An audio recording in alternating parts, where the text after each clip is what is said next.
Hello friends, welcome to our channel. ముందుగా వీడియోని like చేసి చూడండి తప్పకుండా.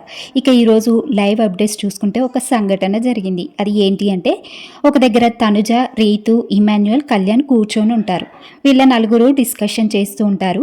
అక్కడ తనుజ అంటుంది ఏమని అంటే, నేను బిగ్ బాస్కి వచ్చే ముందు నాకు మనుషులతో అస్సలు సంబంధమే లేదు, అసలు సంబంధం లేదు, నా గేమ్ నేను ఆడతా, నాలా నేను ఉంటా అనుకున్నా. కానీ ఇక్కడికి వచ్చాక బిగ్ బాస్ ఇచ్చే గేమ్లకి ఆ పార్ట్నరు, ఆ తోడు, మనుషులే చాలా ఇంపార్టెంట్ అనిపిస్తుంది ఇందులోకి వచ్చాక అంటుంది తనుజ. ఇక కానీ మనుషులు ఎప్పుడు ఎలా ఉంటారో తెలీదు.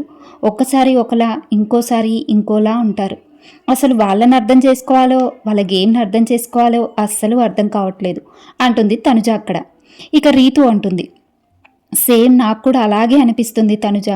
ఎవరేమన్నా నవ్వుతూ వెళ్ళిపోవాలా, నాకేం అర్థం కావట్లేదు ఇక్కడ అంటుంది రీతు. ఇక తనుజ, నాకైతే ఒక్కరే రీతు, నీకు ఒక్కరే రీతు, నాకైతే మల్టిపుల్ పర్సన్స్ ఉన్నారు. అయితే అక్కడ ఇమాన్యుయల్ అంటాడు, ఎవరు అంటాడు. నువ్వేం కాదులే, సిగ్గు లేకుండా అంటూ ఇమాన్యుయల్ వైపు అంటుంది. ఆ సిగ్గు లేకుండా అనే వర్డ్ ఎందుకు వాడిందో అర్థం కావట్లే ఇమాన్యుయల్తో. ఇమాన్యుయల్ నార్మల్గా అడిగాడు ఎవరు అని. అందుకు ఆమె ఆ వర్డ్ అనడం అస్సలు మంచిగా అనిపించలేదు. సరే ఫ్రెండ్లీగా అని ఉండొచ్చు, బట్ ఆ వర్డ్ యూజ్ చేయొద్దని నాకు అనిపించింది. ఇక అక్కడ రీతు అంటుంది ఏమనంటే, అసలు అవసరమా ఇవన్నీ గేమ్లో, సోలోగా వచ్చాం, సోలోగా ఆడితే బాగుండు కదా అంటుంది. అక్కడ తనుజ అంటుంది, ఒక 1 అవర్ తర్వాత చెప్పు ఇదే మాట అంటుంది. అక్కడ ఇమాన్యుయల్ అంటాడు, ఇమాన్యుయల్, కళ్యాణ్ కూడా అంటారు, సరే వాడు వంట అయిపోయాక వస్తాడు కదా, ఇదే మాట చెప్పు వాడికి అంటాడు ఇమాన్యుయల్. అప్పుడు అక్కడ రీతు ఏమీ మాట్లాడదు, సైలెంట్గా ఉండిపోతుంది.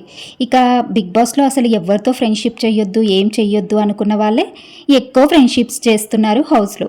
ఇక వీళ్ళే ఎక్కువ కనెక్ట్ అవుతున్నారని చెప్పొచ్చు జనాలకి, అంటే హౌస్లో ఉన్న వాళ్ళకి.